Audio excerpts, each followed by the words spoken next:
Bismillahirrahmanirrahim. Assalamualaikum warahmatullahi wabarakatuh. Bismillah, alhamdulillah, wassalatu wassalamu ala habibillah Sayyidina Muhammad ibn Abdillah wa ala alihi wa sahbihi wa mawalah. Subhanaka la ilma lana illa ma 'allamtana innaka antal alimul hakim wa la haula wa la quwwah illa billahil aliyyil azim.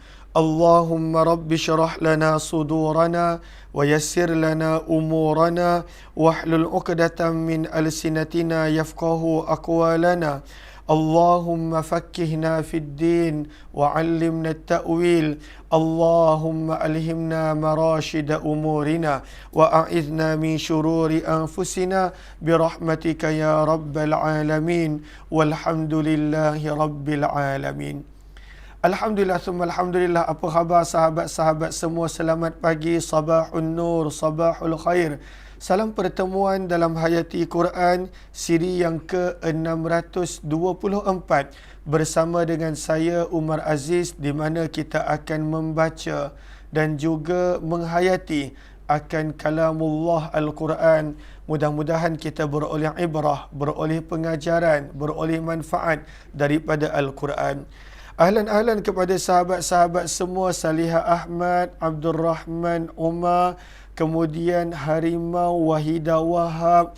Ahlan-ahlan kepada sahabat-sahabat lain yang berada di TikTok, yang berada di FB. Ahlan-ahlan Faifaruz Ashman, Rafi'ah Muhammad Saleh, Marwani Ahmad, Sabda Edi, Habibah Abdul Aziz, Zuraida Siddiq, Kak Jamila Ehsan, Jun Purnama, Kak Safia Sapian, Kak Galid Sprit, Hajar Azai, Nurazia Mukhtar, kemudian Marwani Ahmad, Wan Muhammad Suid, Tuan Nur Rahim Sharif, Rozana Aziz, Elmima Ahmad, Ahli Lili, Laila Omar, jazakillah khairah, terima kasih banyak-banyak. Kak Jamilah Ehsan, kemudian ahlan-ahlan Aziza Muhammad, Faziba Manaf, Laila Omar, Ija Rahman, Habibah Suib, Siti Zabidah Hassan, Nurjahan Karamdat, Salmah Jaafar, serta ahlan-ahlan Santai Je dan juga semua sahabat-sahabat yang lain. Hari ini kita dah tiba pada ayat yang baru, ayat yang ke-19. Ayat yang ke-19 daripada muka surat 179. Lalu mohon sahabat-sahabat bantu catat. Okey. Ayat yang ke-19 daripada muka surat 179, surah yang ke-8 Al-Anfal. Lalu kita nak baca dulu ayat ini dan kemudian kita perhatikan terjemahan, sababun nuzul serta ibrah dan pengajaran yang kita boleh dapat. Lalu sama-sama sahabat-sahabat yang ada Al-Quran untuk buka Al-Quran. Sekali lagi ayat yang ke-19 daripada surah yang ke-8 Al-Anfal, muka surat 179. Okey. A'udzu billahi minasy syaithanir rajim. Bismillahirrahmanirrahim.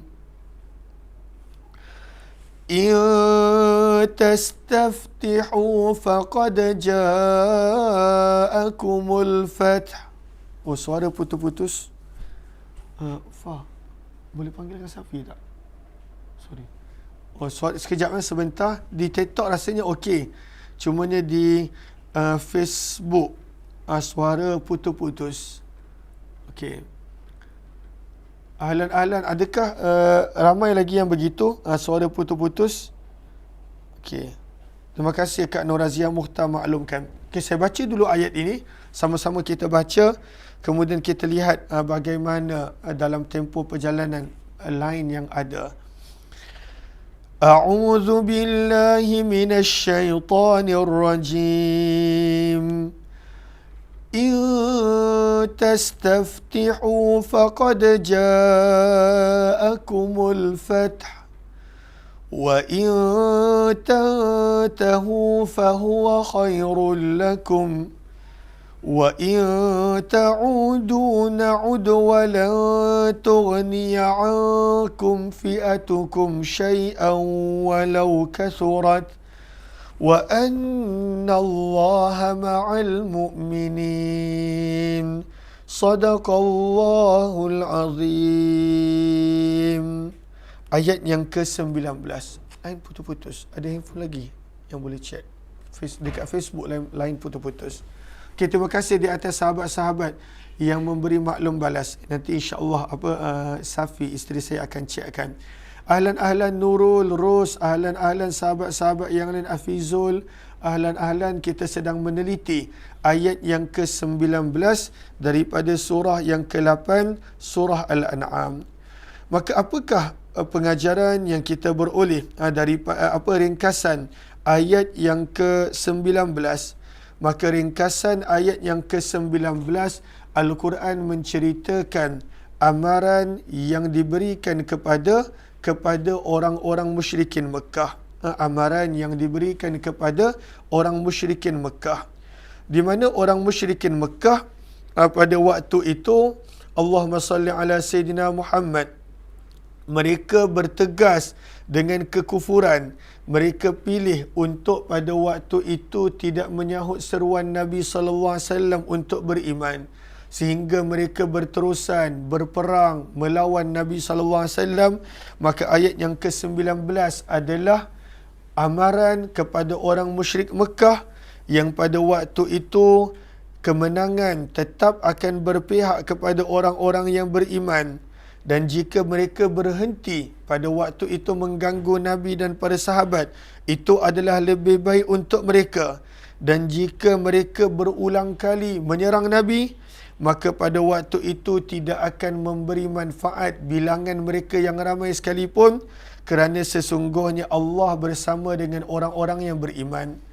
Maka ringkasan ayat yang ke-19, kata para ulama tafsir, adalah Al-Quran memberi amaran, Allah memberi amaran kepada musuh-musuh Nabi yang terdiri daripada kalangan orang musyrikin Mekah, agar pada waktu itu mereka berhenti mengganggu Nabi SAW. Dan walaupun mereka berulang kali mengganggu Nabi, Allah ingatkan bahawa Allah bersama dengan Nabi dan orang-orang beriman, yang mana akhirnya kemenangan pasti berpihak kepada kebenaran dan juga perkara yang hak.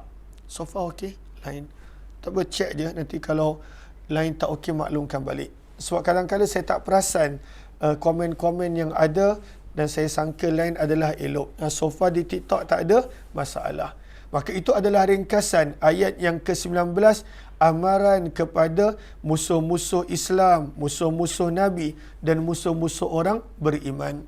Maka pengajaran yang kita boleh dapat daripada ringkasan sahaja adalah bahawa Allah mengingatkan kepada manusia, kepada insan, kepada golongan manusia, agar tidak pada waktu itu menentang agama Allah, agar tidak pada waktu itu menyakiti hamba-hamba Allah daripada kalangan orang beriman.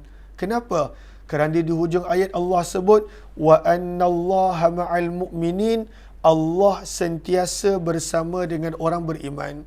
Maka berhati-hati orang yang pada waktu itu nak menyerang agama. Berhati-hati orang yang pada waktu itu nak menyerang Nabi SAW. Berhati-hati orang yang pada waktu itu nak menyerang orang beriman. Kenapa?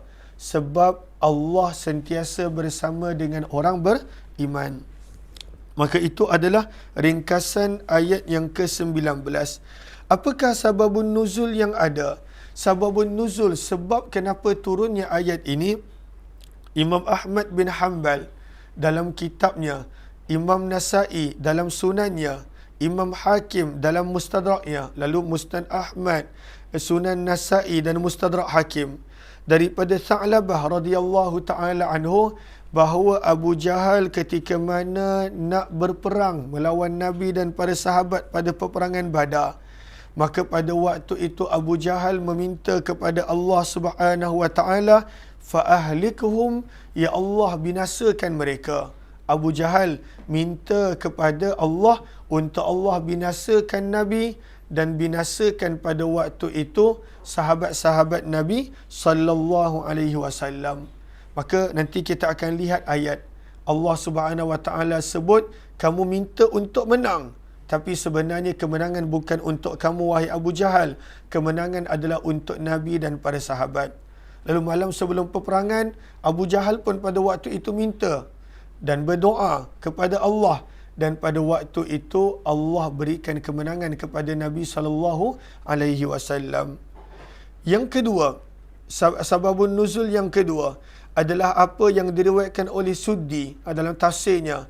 Annal musyrikin, bahawa orang musyrik Mekah, hina kharaju min Mekah, ketika mana nak keluar daripada Mekah menuju ke Badar, akhadhu astaral Ka'bah, maka pada waktu itu mereka pegang kelambu Ka'bah. Fastansarullah, mereka berdoa memohon agar Allah bantu mereka, agar Allah tolong mereka. Maka antara ucapan orang-orang musyrik Mekah ketika mana berpegang kepada kelambu Kaabah berdoa, doa mereka pada waktu itu berbunyi, Allahumma ansur, ya Allah bantulah ahdal jundain, golongan yang paling benar daripada kedua-dua pasukan. Sebab mereka sangka mereka berada pada jalan yang benar. Mereka mendakwa mereka berada di atas jalan yang benar. Maka doa mereka berbunyi, ya Allah tolong, ya Allah bantu ahdal jundain, mana satu yang paling benar daripada kalangan dua tentera. Wa akramal fi'atain, dan mana satu yang paling mulia di antara dua golongan. Maka akhirnya Allah tunjukkan yang paling benar adalah Nabi SAW dan orang beriman. Yang paling mulia adalah Nabi SAW dan orang yang beriman. Maka daripada sababun nuzul ni kita boleh dapat, apa yang kita boleh dapat? Bahawa orang musyrik Mekah pada waktu itu mereka berdoa kepada Allah. Mereka berdoa sambil memegang kelambu Kaabah. Dan pada waktu itu mendoakan kehancuran, kebinasaan, kekalahan untuk Nabi dan orang beriman. Allah tetap tak kabulkan. Maka daripada sini pengajaran yang kedua yang kita boleh dapat. Kita boleh doa macam mana sekalipun. Kita pada waktu itu boleh berada di hadapan Kaabah sekalipun. Tapi kalaulah pada waktu itu doa kita adalah doa yang salah. Contohnya apa doa yang salah? Doa contohnya pada waktu itu nak membinasakan orang yang baik, orang yang tak ada menzalimi kita. Doa berkenaan tentang maksiat. Doa yang pada waktu itu lahir daripada hati yang hasad contohnya. Allah tetap tak akan terima. Allah tetap tidak akan kabul dan terima. Maka pada waktu itu kita patut doa benda yang betul. Doa benda yang elok. Jangan pada waktu itu doa perkara-perkara yang maksiat. Jangan pada waktu itu doa perkara-perkara yang dosa. Jangan pada waktu itu doa perkara yang tidak elok. Maka jom kita lihat apakah terjemahan ayat. Lalu kita dah selesai dah ringkasan ayat. Kita dah lihat kepada sababun nuzul. Maka apakah terjemahan ayat ini? Firman Allah. In tastaftihu faqad ja'akumul fath. Ahlan Saza, terima kasih. Jazakumullah khairah, terima kasih. Muhammad Rizal, terima kasih baru join. Ahlan Hajar Azai, kemudian Fidah Ida, terima kasih kepada yang share learning point, terima kasih. Maka apakah terjemahan ayat? Firman Allah, jika tastaftihu, kamu wahai orang kafir, orang musyrik Mekah, kamu wahai orang musyrik Mekah memohon supaya diberikan kemenangan. Tastaftihu kata asalnya adalah fataha. Fataha memberi makna kemenangan. Maka firman Allah, jika tastaftihu, kamu meminta agar diberikan kemenangan. Orang musyrik Mekah pegang Kaabah, pegang kelambu Kaabah, minta kepada Allah agar mereka diberikan kemenangan. Maka firman Allah, maka qad sesungguhnya jaa telah datang kepada kamu al-fatah kemenangan. Allah datangkan kemenangan, tapi bukan kamu wahai orang musyrik Mekah, tetapi adalah untuk baginda Rasulullah sallallahu alaihi wasallam. Maka di antara doa mereka berbunyi tadi kita dah dengar. Mereka minta, ya Allah, siapa yang paling benar di antara dua golongan bagi kemenangan. Siapa yang paling mulia di antara dua pasukan, beri kemenangan. Mereka sangka mereka mulia sebab mereka tinggal di Baitullah. Mereka sangka pada waktu itu mereka yang benar sebab mereka adalah penghuni Baitullah. Tetapi mereka mensyirikkan Allah. Mereka pada waktu itu menentang Rasul Allah. Maka firman Allah, kamu minta diberikan kemenangan. Faqad ja'akumul fath, maka sesungguhnya kemenangan telah datang. Namun bukan untuk kamu, wahai orang musyrik Mekah. Kemenangan adalah untuk baginda Rasul sallallahu alaihi wasallam. Maka bila kita lihat sababun nuzul, baru kita boleh faham. Kemudian firman Allah, dan in, jika tantahu, kamu berhenti. Wa in tantahu, dan jika kamu berhenti. Berhenti daripada apa? Berhenti daripada menyakiti Nabi sallallahu alaihi wasallam. Berhenti daripada memusuhi Nabi sallallahu alaihi wasallam. Berhenti daripada menentang kebenaran. Berhenti daripada kekufuran. Banyak maknanya. Wa in tantahu ay anil kufur. Wa in tantahu ay an adawatil haq.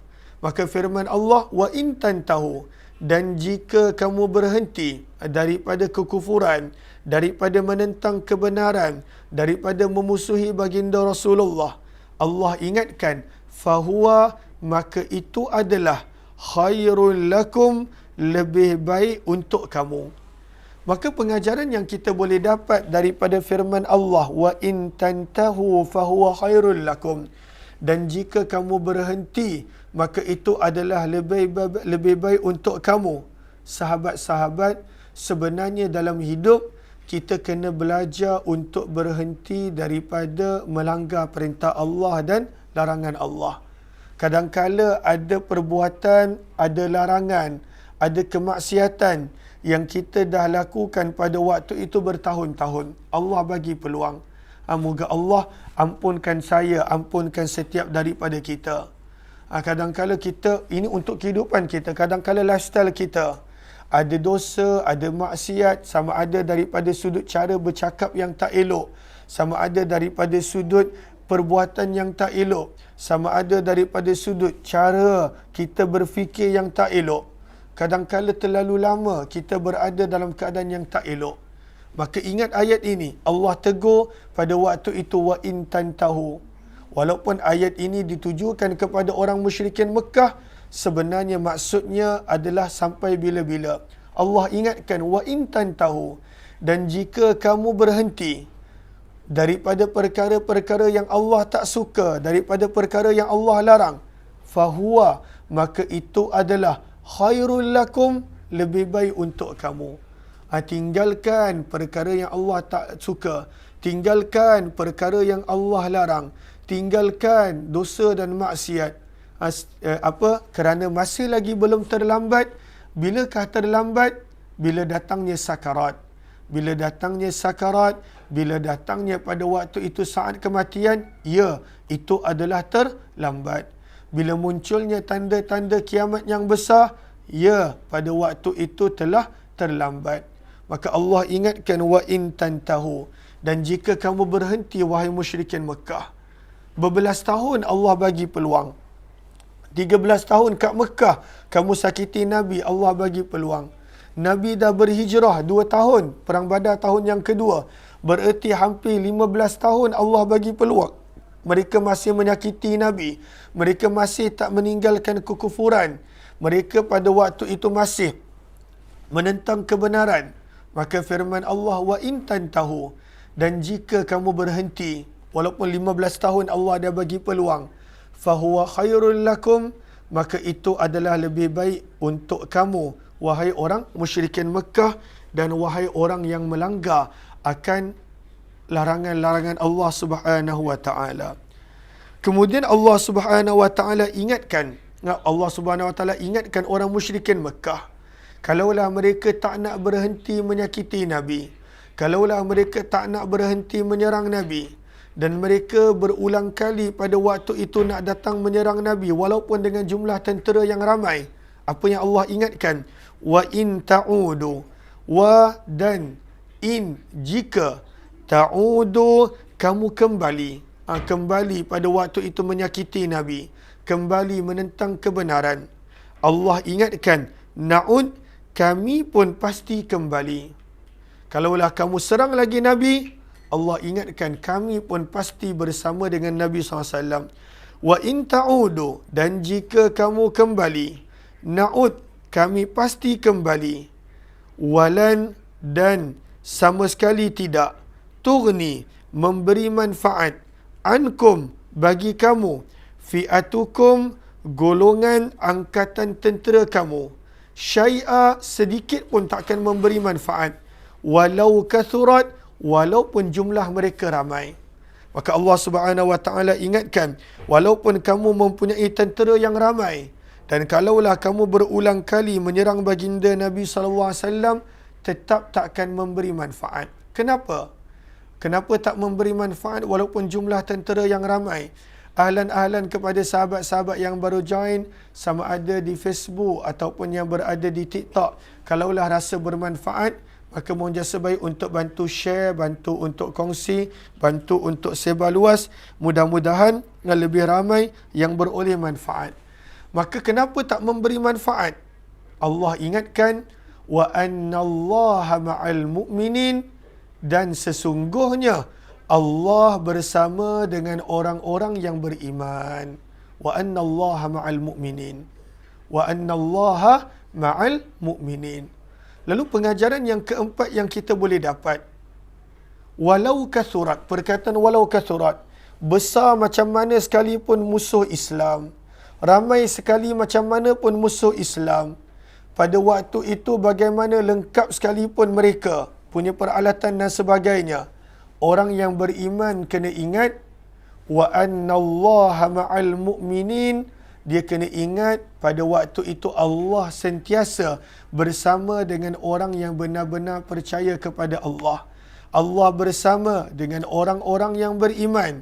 Allah bersama dengan orang-orang yang pada waktu itu berpegang kepada ketaatan Allah, ketaatan kepada Allah dan ajaran baginda Rasulullah, maka tak perlu khawatir. Maka itu pengajaran yang keempat. Bila Allah ingatkan kepada orang musyrik Mekah, dan jika kamu kembali menyerang Rasulullah dan orang beriman, na'ud, kami pasti akan bersama, kembali bersama. Dan bila Allah ada, walan tughniya, tidak akan sama sekali memberi manfaat, ankum, kepada kamu, fi'atukum, tentera yang kamu miliki, walau kathurat, walaupun jumlah mereka ramai. Kenapa? Wa annallaha ma'al mu'minin, kerana Allah bersama dengan orang-orang yang beriman. Maka itu pengajaran daripada ayat yang keempat. Pengajaran yang kelima, kita ambil daripada perkataan mukminin. Adakah kita benar-benar al-mu'minin? Adakah kita benar-benar, bila kita baca dalam hadis sifat-sifat orang beriman, bila kita lihat dalam Al-Quran sifat orang yang beriman, adakah kita benar-benar ada sifat orang yang beriman yang pada waktu itu akhirnya layak mendapat bantuan Allah?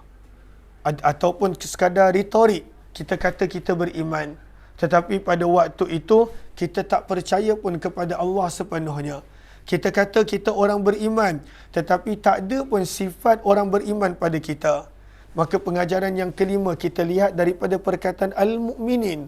Bila Allah sebut Allah sentiasa bersama dengan orang beriman, muhasabah pada diri kita. Kita tak perlu nak judge orang lain. Kita tak perlu pada waktu itu nak fokus pada orang lain. Lihat diri kita. Persoalannya, adakah kita benar-benar orang beriman? Adakah kita benar-benar percaya kepada janji-janji Allah? Adakah kita benar-benar orang yang layak mendapat bantuan Allah apabila datangnya musuh pada waktu itu menyerang? Maka persoalannya setiap daripada kita yang perlu jawab sendiri. Kalaulah tidak, maka kita kena perbaiki iman kita. Kita kena tingkatkan iman kita. Kita kena pelihara iman kita. Dan ini adalah usaha setiap daripada kita sampailah kita meninggal dunia. Al-mu'minin, adakah kita benar-benar al-mu'minin? Sebab itu antara sifat orang beriman, Allah sambung pada ayat yang ke-20, ayat yang ke-20, bila Allah sebut dan sesungguhnya Allah bersama dengan orang-orang beriman. Apakah antara ciri utama orang beriman? Ya ayyuhallazina amanu, wahai orang-orang yang beriman, ati'ullah, dia akan taat kepada Allah. Wa ati'ur rasul, dan dia akan taat kepada para rasul. Itu sifat orang beriman. Orang beriman, dia takkan pilih-pilih perintah Allah. Orang yang beriman, dia takkan pilih-pilih ajaran Rasulullah. Yang ni saya sesuai, yang ni saya ambil. Yang ni dah tak sesuai pada zaman ni. Yang ini saya tentang, saya tolak. Al-iyazubillah. Maka sebab itu, pengajaran yang kelima, bila Allah sebut dan sesungguhnya Allah sentiasa bersama dengan orang beriman, persoalannya adakah kita benar-benar al-mu'minin? Maka kita patut muhasabah diri kita sendiri. Terima kasih kepada sahabat-sahabat yang meluangkan masa bersama. Alhamdulillah dah jam 9. Minta maaf, tadi saya mula 5 minit lewat sebab Allahumma salli ala Sayyidina Muhammad, pening kepala, jadi saya baring sekejap. Lalu kita jumpa nanti jam 2 petang insya-Allah. Jam 2 petang dalam kitab Asy-Syama'il Muhammadiyah insya-Allah. Terima kasih semua. Jumpa lagi. Wabillahi taufiq wal hidayah. Assalamualaikum warahmatullahi wabarakatuh. Jazakumullahu khairan.